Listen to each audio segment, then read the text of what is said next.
Nós não estamos sozinhos na nossa estupidez.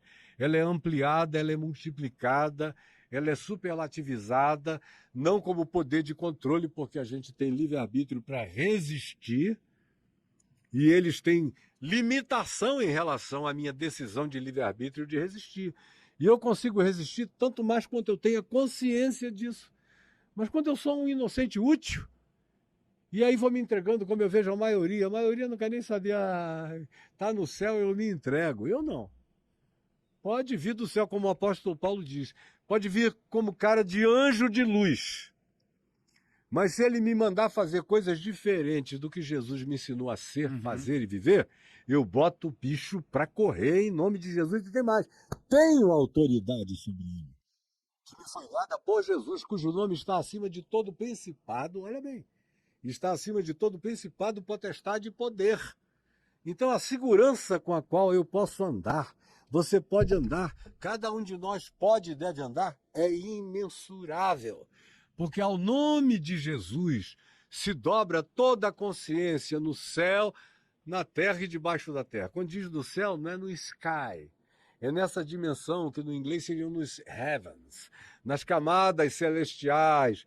Jesus, o Cristo ressuscitado, o Cristo que se fez homem, que encarnou entre nós e que foi obediente até a morte de cruz, está acima de todo principado, potestade e poder.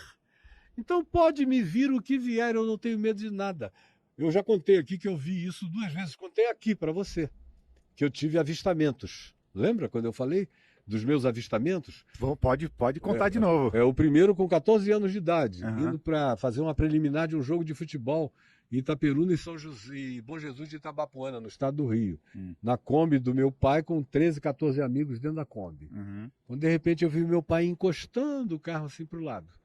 Calado, meu pai era um homem muito discreto. Aí ele parou e falou: o que foi, paizinho? Aí ele falou: vamos sair do carro que eu digo. Aí ele deixou toda a garotada sair, nós tínhamos todos mais ou menos a mesma idade, éramos dentes de leite de futebol. E aí ele falou: olha ali. Quando nós olhamos, estava aquela esfera.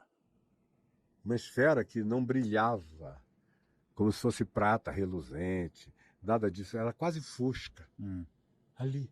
Aí, de repente, eu me senti olhado e visto. E aquele negócio fez num átimo.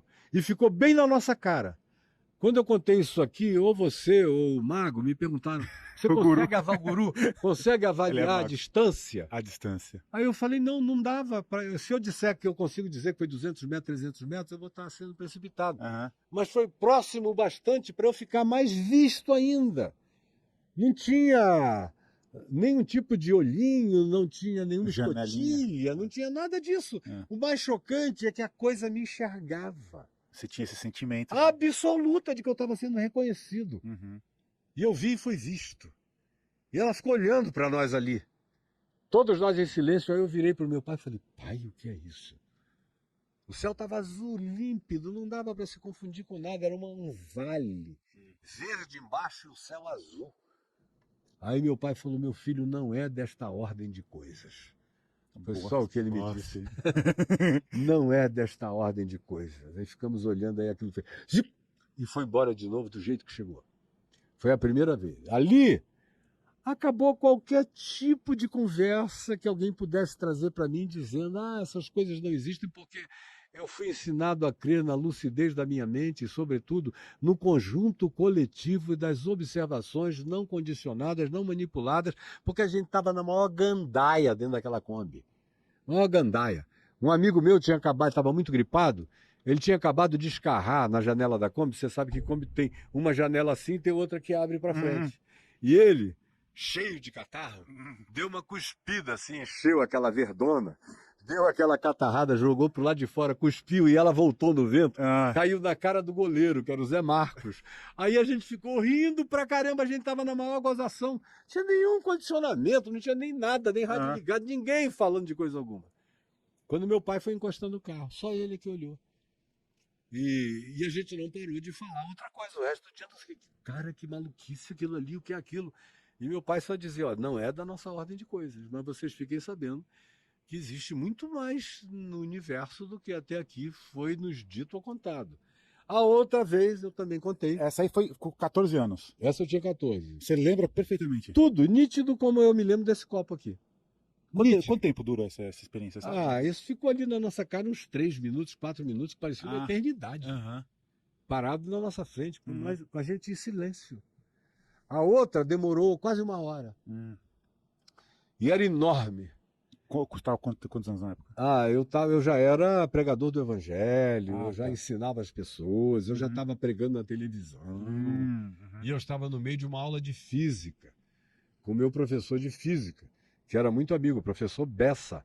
Isso foi em outubro de 1974, quando a gente ouviu um alarido enorme em volta e corremos para a janela.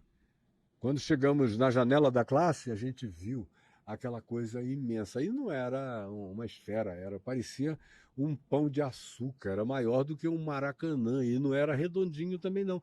Parecia uma traça gigante. Nossa, uma traça? Gigante, Como enorme. Que seria uma traça? Era uma coisa quase que feita de pedra, como se fosse um meteorito, completamente vivo, habitado. Nossa.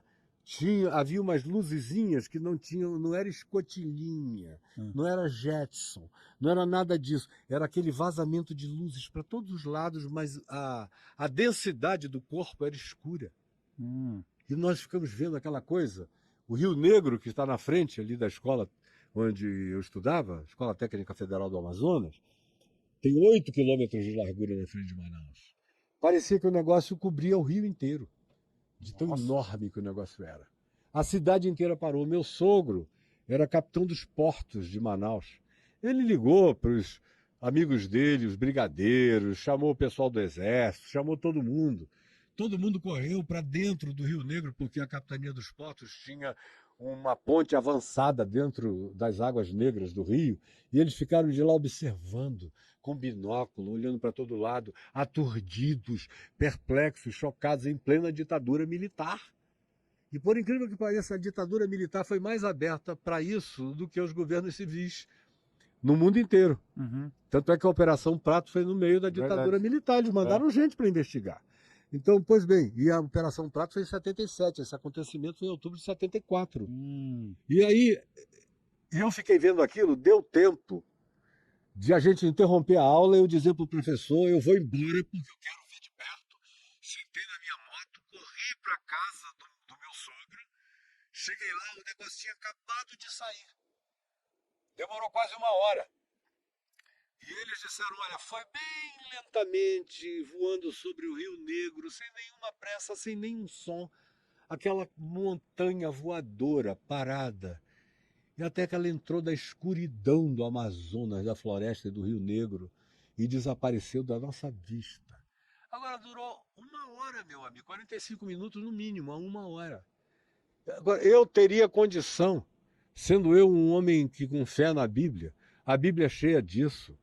O profeta Ezequiel contando história de roda dentro de roda, girante, de seres de todos os tipos ali em volta daquele aparato que ele viu no capítulo 1 e no capítulo 10 da profecia dele. Ou quando você chega no Apocalipse, você vê cada criatura no Apocalipse de deixar um doido. Tem criaturas que são olhos, feitas de olhos. É os anjos, né? Só olhos olho para fora, olho para dentro, criaturas redondas que são olhos vivos, orgânicos.